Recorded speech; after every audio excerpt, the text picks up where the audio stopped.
अरे दोस्तों, क्या हाल चाल। मैं हूं आपका अपना एस, और आज हम बात करने वाले हैं ऐसी 3 कहानियों के बारे में जो वाकई में रोंगटे खड़े कर देने वाली हैं। क्या आपने कभी अकेले कमरे में ऐसा महसूस किया है कि कोई आपकी मौजूदगी को देख रहा हो, जैसे अचानक एक ठंडी हवा का झोंका, या ऐसा लगे कि कोई पास ही खड़ा हो?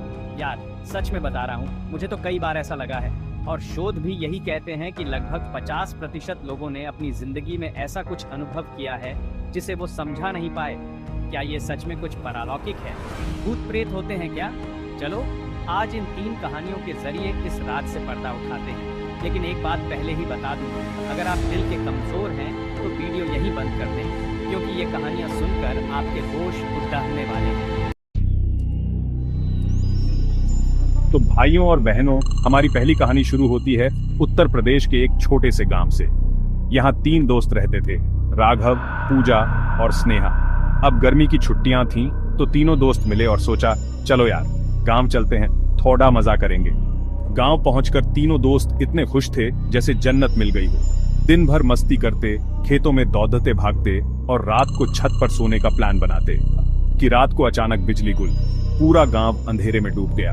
अरे यार, ये बिजली भी ना हमेशा रोमांस के टाइम पर ही चली जाती है। पूजा ने कहा, रोमांस छोड़ो, गर्मी बहुत है, मैं तो छत पर सोने जा रही हूँ।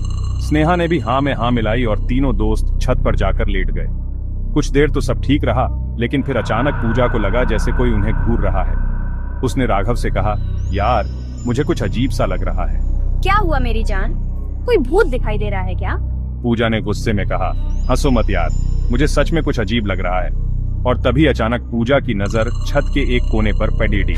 उसे साफ साफ दिख रहा था, एक परछाई वहां खड़ी डी है। राघव देखो, कोई है। राघव ने देखा, लेकिन उसे कुछ नहीं दिखाई दिया। उसने कहा, अरे यार ये तुम्हारा भ्रम है, सो जाओ। लेकिन स्नेहा ने भी कुछ महसूस किया, जैसे कोई ठंडी हवा का झोंका उनके पास से गुजरा। तीनों दोस्त डर के मारे रात भर सो नहीं पाए। सुबह होते ही वो भागे भागे नीचे आए और अपने दादाजी को पूरी घटना बताई। दादाजी ने ध्यान से उनकी बात सुनी और फिर कहा, बेटा तुम तीनों ने जो देखा वो कोई आम परछाई नहीं थी। क्या था दादाजी? दादाजी ने बताया, बेटा जिस छत पर तुम सो रहे थे वहां 10 साल पहले एक आदमी ने आत्महत्या कर ली थी। कहते हैं उसकी आत्मा आज भी यहाँ भटकती है। ये सुनकर तीनों दोस्त के होश उड़ गए। उन्हें समझ आ गया था कि उन्होंने जो देखा था वो कोई भ्रम नहीं बल्कि हकीकत थी। अब चलते हैं हमारी दूसरी कहानी पर।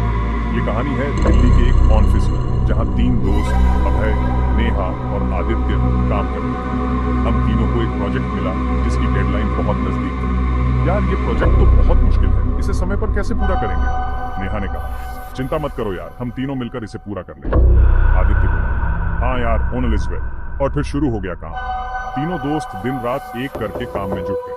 रात हो गई, लेकिन काम खत्म होने का नाम ही नहीं ले रहा था। यार मुझे तो बहुत नींद आ रही है, मैं कॉफी बनाकर लाती हूँ। अभय और आदित्य ने भी हाँ में हाँ मिलाई और नेहा कॉफी बनाने के लिए पेंट्री में चली गई। पेंट्री में अंधेरा था, बस एक छोटी सी लाइट जल रही थी। नेहा कॉफी बना रही थी कि तभी उसे लगा जैसे कोई उसके पीछे खड़ा है। उसके रोंगटे खड़े हो गए। उसने धीरे से पीछे मुड़कर देखा, लेकिन वहां कोई नहीं।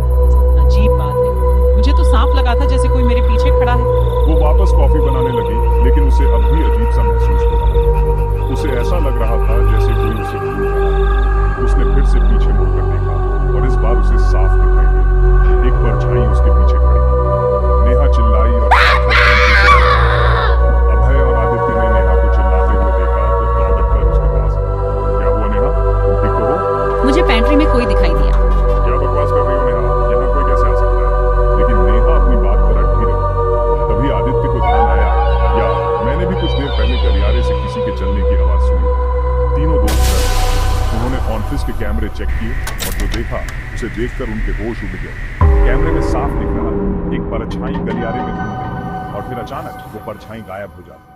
तीनों दोस्त समझ गए थे कि उनके ऑफिस में कोई अदृश्य शक्ति मौजूद है। तो दोस्तों, अब आखिरी कहानी सुनिए जो वाकई में रोंगटे खड़े कर देने वाली है। ये कहानी है शालिनी, करण और उनके 4 दोस्तों की, जो एक रात बिहार से दिल्ली जा रहे थे। ट्रेन में बहुत भीड़ थी, लेकिन जैसे तैसे उन्हें एक डिब्बे में जगह मिल ही गई।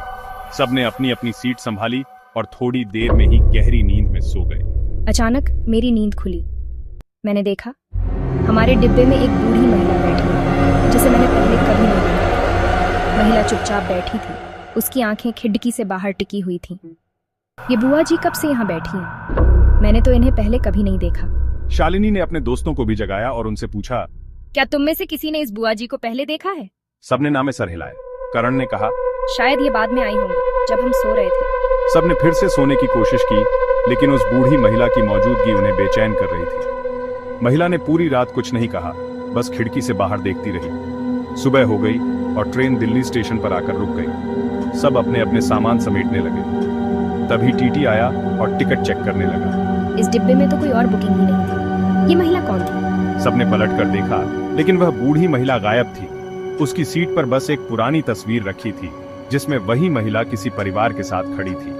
तस्वीर के पीछे लिखा था, याद रखना, मौत कभी भी आ सकती है।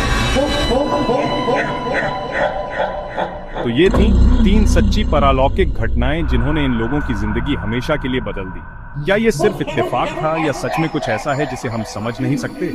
इन कहानियों ने हमें डराया और सोचने पर मजबूर किया। अब आपकी बारी है। क्या आपने कभी ऐसा कुछ अनुभव किया है?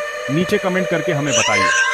और अगर ऐसी कहानियों में आपकी दिलचस्पी है तो चैनल को सब्सक्राइब करना न भूलें। अगली बार और भी डरावनी कहानियों के साथ मिलते हैं। तब तक के लिए गुड नाइट और मीठे सपने देखें, या फिर बुरे सपने।